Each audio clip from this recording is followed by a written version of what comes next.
What if everything you thought you knew about Val Kilmer was a carefully constructed illusion?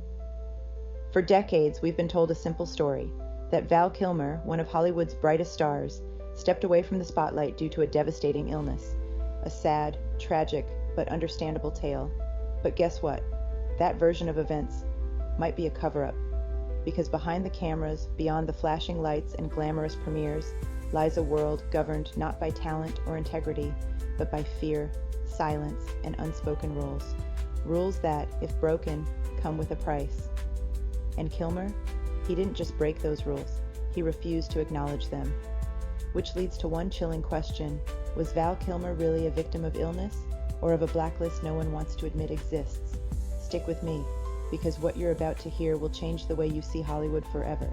In the 1980s and early 1990s, Val Kilmer wasn't just another actor, he was a revelation, a performer with raw power, intensity, and undeniable charisma. He didn't just land roles, he devoured them. He became the youngest student ever admitted to Juilliard's prestigious acting program. That alone set him apart. But it was only the beginning. From his breakout in Top Secret to his iconic portrayal of Iceman in Top Gun, Kilmer radiated confidence. His presence on screen was electric. Directors called him a perfectionist. Audiences couldn't take their eyes off him. Then came The Doors, where he fully embodied Jim Morrison, and Batman Forever, where he stepped into the cape and cowl of Gotham's silent protector. But that's not all. Kilmer wasn't just acting. He was crafting performances that left emotional wreckage behind. He was fully immersed, almost to a fault. He didn't play characters. He became them. But behind that artistic genius was something else, something more dangerous in Hollywood, a refusal to bend. He was bold, uncompromising, and to some, that made him a problem. And that's when the whispers began. Then something strange happened. After Batman Forever, fans waited excitedly for a sequel, with Kilmer back in the suit. But when Batman and Robin hit theaters, Kilmer was nowhere to be found. Guess what? He was replaced, silently, no explanation, no press release, just gone. And when the truth came out, it wasn't pretty. Director Joel Schumacher went off in the press, called Kilmer psychotic, rude, inappropriate, said the best 2 weeks of filming were when they weren't speaking. Other directors echoed the same sentiment. Suddenly, Kilmer's name became toxic. Studios wouldn't touch him. Scripts stopped coming in. Projects vanished. It was like someone had flipped a switch and his entire career dimmed overnight. But here's the twist. Other actors had caused way more chaos on set. Fights, meltdowns, lawsuits, yet their careers survived. So why not Kilmer? It didn't add up, unless this wasn't just about behavior, unless someone wanted him out. That's when the word started spreading, blacklisted. At first, people dismissed it. That's a conspiracy theory, they said. No one gets blacklisted in 2000s Hollywood. But then Kilmer himself spoke out. And what he said was bone-chilling. He admitted it wasn't just his attitude. He'd refused to play the game. He was too blunt, too serious about the work, too unwilling to stroke the egos of producers and executives. Hollywood, he realized, isn't a place where talent guarantees success. It's a place where compliance does. He said it clearly. If I could go back, I'd do things in a way that gets me hired. That's not regret. That's a coded warning. A glimpse into a world where telling the truth can kill your career faster than any scandal. And then it gets worse, because he wasn't the only one. If you think Val Kilmer's story is disturbing, wait until you see the pattern. Around the same time, 3 other massive stars disappeared too. Wesley Snipes, once a box office juggernaut, suddenly buried under legal troubles. But insiders whispered it wasn't really about taxes. It was about stepping on the wrong toes. Brendan Fraser, the golden boy of The Mummy, faded into obscurity after calling out a powerful figure behind the scenes. And Mel Gibson, one of the most bankable stars in the world, became a Hollywood pariah almost overnight. Sound familiar? It should, because the pattern is impossible to ignore. They were all stars, all bold, all powerful, and all suddenly gone. Guess what?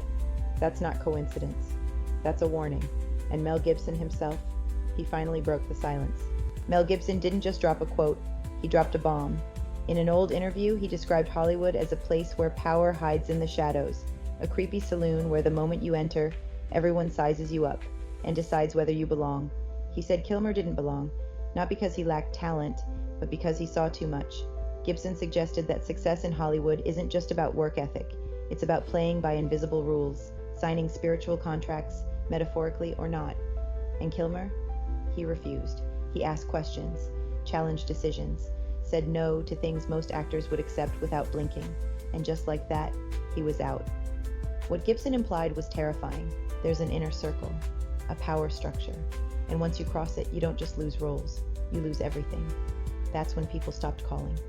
The press turned, the silence grew deafening, and what came next was heartbreaking. Years passed, rumors of illness spread, but no one knew what was real, until 2022 when Val Kilmer reappeared.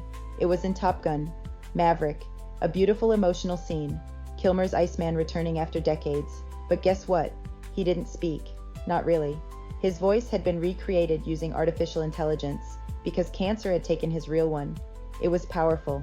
Fans cried, critics praised it, but then he disappeared again. No red carpets, no interviews, no spotlight, just silence, and then came the final blow. April 1st, the world woke up to news they hoped was fake. Val Kilmer was dead. At first, many thought it was a sick April Fool's prank, but sadly it wasn't. The coroner confirmed pneumonia, but the full picture was far more tragic. Kilmer had endured infections, malnutrition, and unimaginable pain in his final months. He spent his last days in quiet reflection, journaling, painting, spending time with his kids. He didn't ask for pity. He didn't cry out for attention. He just faded, and just days before his death, he posted something strange. A cryptic Batman quote, "I've got a beast for us. It's been a while. You look great." What did it mean? Was it a farewell? A coded message? A nod to the system he fought against? We'll never know. But the timing was unmistakable. So now we ask, did Val Kilmer die from illness or from something deeper? Was he just another casualty of a broken industry, or a symbol of what happens when you dare to speak up? He was one of the greatest talents of his generation, but more than that, he was honest, uncompromising, dangerous to those who prefer silence over truth, and maybe that's why he vanished. Not because he failed, but because he refused to comply. Because if someone like Val Kilmer, respected, talented, beloved, can be erased, then no one is truly safe. So we're left with a final terrifying question. What did Val Kilmer see that got him blacklisted? And how many others saw it too and chose silence? If this story shook you, you're not alone. And trust me, it goes deeper than you think. In our next video, we'll explore the fall of Brendan Fraser, the star who vanished after exposing something no one else dared to say out loud. What he revealed will blow your mind. Click now, because once you see it, you can't unsee it.